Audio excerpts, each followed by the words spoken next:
Alright, welcome back. This is the second part of the first problem of the 8th homework in Thermodynamics 2 at South Dakota School of Mines and Technology. So homework 8 is on reaction equilibrium. What we're trying to do in this problem is we have this reaction, we have a problem, so to speak, and we want to figure out, okay, how do we redesign the reactor setup to alleviate that problem? Okay. And again, the reactor setup. So in this case, it's saying remove the nitrogen. I'm not like removing the nitrogen. I'm figuring out, okay, should I remove the nitrogen downstream? Okay, and that way it's not going to directly affect the temperature in terms of ideal gas law. Okay, because I'm going to keep it at a certain reactor temperature, okay, or whatever. So I have carbon monoxide and hydrogen gas, and it's going to methanol in the presence of an inert, okay, nitrogen. And it's saying my pressure's too high. Maybe the pressure that the hydrogen gas is coming from is just too high, and it creates a safety hazard, and I need to lower the pressure. Okay, but I want to maintain the external reaction. That's the key here. I want to maintain the external reaction. Okay, so I have three choices. I can either lower the temperature, lower the amount of hydrogen, or remove the inert. Okay, so three simple choices. Okay. All right, but they're not all straightforward. It's not like I remove moles and I lower the pressure. No, I got to look at the equilibrium constant. I got to look at the equilibrium constant and such to figure out what is going to lower my reactor pressure so that the external reaction stays the same. That's what's important. Okay, so the first thing that I do is I make sure my reaction is balanced. Okay, I've got one carbon, one oxygen, two hydrogens, four hydrogens. Okay. So now I'm balanced. Okay, now that I balanced it, now I go to the next step, which is write out my K. And my K is, the pi of the fugacity over the fugacity reference states to the new I. And I have to remember what's the fugacity of each thing. Well, everything's a gas, so and we're going to assume an ideal gas. And as such, the fugacities are just YIP. And if I do some further simplification, so I'm going to call this 1, I'm going to call this 2, I'm going to call this 3, and we're going to call this 4. Okay?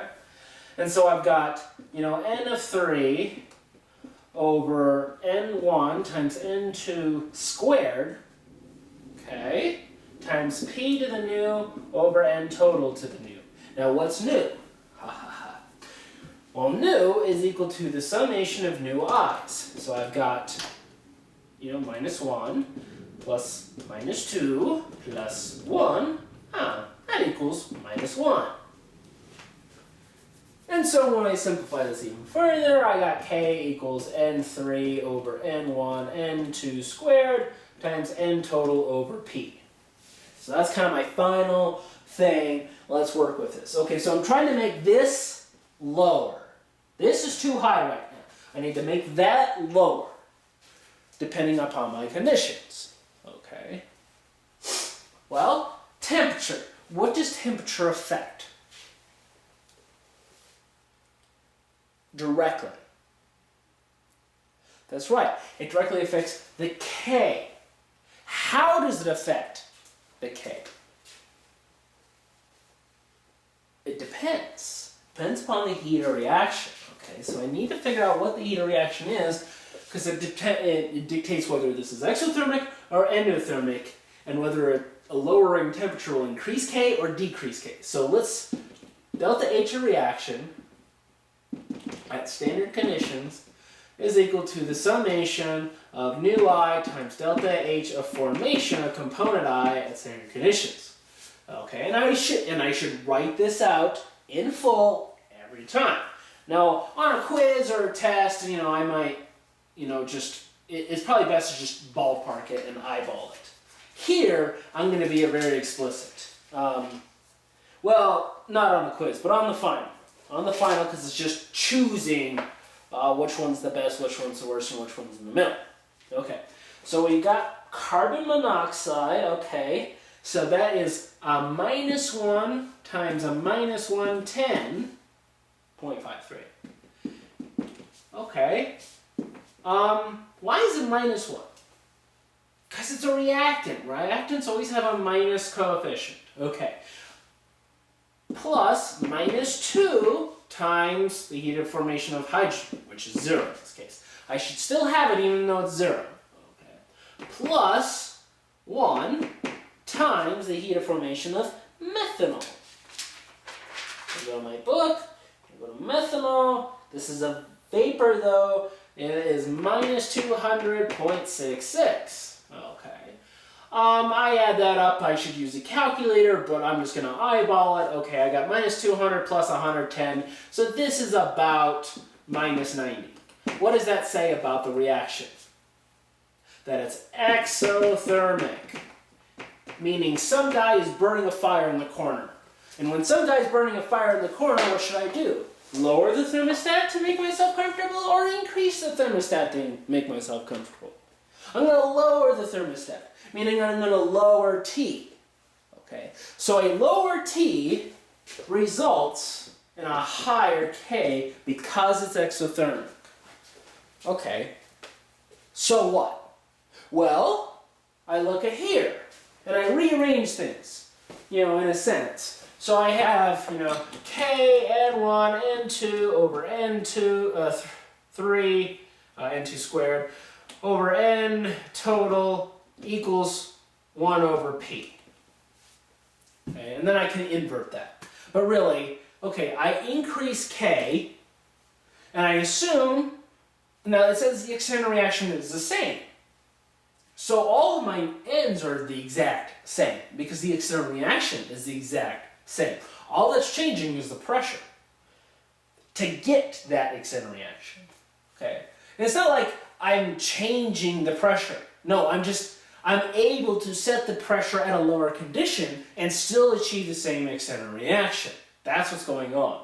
I can dial my barostat down a little bit and still get the external reaction that I want. Okay, so this is going up. That means this goes, so I'm going from 1 to 2, and everything else stays the same. So if I'm going from 1 to 2, I'm going from 1 over P to 1 over P nu. Well, P in this case has to be 1, and P in this case has to be what? A half, right? All right, well, did P go down or did it go up? P went down. Is that a good thing? Yes, that's a good thing because the P is too high, so this is good. Is it the best by default? No. Both of these could be good too. I don't know yet. I have to look at the math. Okay. But I know that lowering T is a good thing. There may be one of these that are better, but I know lowering T is a good thing. Now, I probably know it's best. And why I know it's best? Because T, being in an exponential, has such a high effect. So, changing the temperature by 10 degrees could easily lower the pressure a drastic amount. Okay. And so, I can guess, whenever temperature is involved, it's either going to be the best or the worst. Or indifferent. Could be indifferent. Okay, if it has no effect. Now in this case, it is good, so it is most likely the best. Whether, in terms of the way the numbers work, it's just going to work out that that's either the best or the worst. Okay? So temperature change is always the best or the worst. All right, let's move on to the next one. Lowering hydrogen. So going back here, or rather going back here, so K is now staying the same. Lowering hydrogen. Hydrogen corresponds to component 2. Okay. So it's changing this guy. Is there anything else that's changing?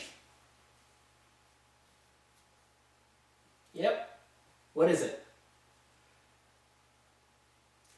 It is indirectly changing N1 and N3, but that's not what I'm focusing on here. I got to think about this as kind of like, you know, 2 minus, you know, squiggly, and 2 minus 2 squiggly over squiggly, you know, and then the total, whatever the total is. Okay.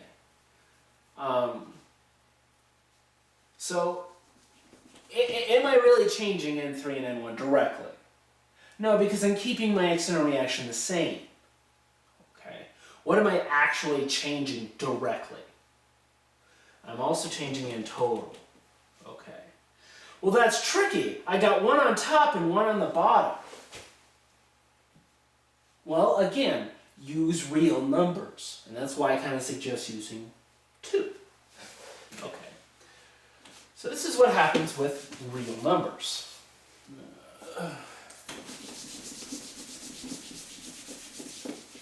Okay. So, that's a constant. That's not going to change. Those are constants. Those aren't really going to change. I'm just focusing on these ones. So I have 2 squared over 2 going to 1 squared over 1. Which one change? What does it do? Does it go down? Does it go up? Well, I got 4 divided by 2 and 1 divided by 1. So I've got 2 going to 1. So, decreasing this decreases this because of the squared term. That squared term is going to have so much more impact than this one. The other thing that's going on in terms of this n totals, it's not really 2, it's more like, 2, 2, 2, 2, so it's more like 8. And this is going down to 7. So I've got 4/8, which is 1/2, to 1/7. So in that case, I'm also decreasing. Okay, that's the other thing to think about. Because I got, in terms of n total, I got those other things to worry about. So I'm definitely going down by removing hydrogen. Okay, so this goes down, which means 1 over p goes down. How does 1 over p have to go down? So, you know, what does p have to do for 1 over p to go down? P has to increase. Now, is that a good or a bad thing? It's a bad thing. It says the P is too high. So that's a bad thing. Is it the worst thing? I don't know. I have to check what happens with nitrogen. But it is a bad thing. Okay. Well, what about nitrogen? Well, does it affect N1? No. Does it affect N2? Nope. Does it affect N3? Nope. Does it affect N total? You bet your butt it does. Because it's part of the total. Okay? But it's only affecting N total. So really, in this case, I'm going from like 1/8 to 1/7. Or, you know, or x over 8. It doesn't really matter. Same thing happens though. Well, 1/8 is much smaller than 1/7. So this is causing 1 over p to increase. 1 over p is increasing. Is that a good or a bad thing? I don't know, because I have to figure out what p has to do for that to increase. Well, p has to go down for 1 over p to increase. So p going down, that's a good thing. Okay. But I've already said that the temperature effect is going to outshadow any other effect. So that has to be 2, and this has to be 3. Now going back to y. Okay, now this one is because it's exothermic. This one is because of the squared term. The squared term out-dominates the n total term. This one, all it has to do with is nu. The nu of the reaction is negative, and so because nu is less than 0, removing inert lowers the temperature. Well, and because it's exothermic. So you got those two things. You got n is less than 0, and the other reason why, it's exothermic. Okay, and that's what allows P to decrease. Okay. Oh, actually, wait. Back up. has nothing to do with exothermic, because K doesn't change, right? K doesn't change. Okay. And so really, and even the E nu is less than 0 doesn't have an effect. In terms of what I'm looking for, because I'm not looking for external reaction. This case, I'm looking to lower P. NT is always going to be on the opposite side of the fraction from P. Because it's always P to the nu over NT to the nu. They're always going to be on opposite sides. They're always going to, if I increase one, it's going to increase the other. If I decrease one, it's always going to decrease the other. Okay. So the reason why this is 2, I mean, you say that it's a good thing, because it's going to, decrease pressure. But the reason why it's 2 is because the temperature has such an exponential effect. Okay. All right. And again, I'll do part C as another video.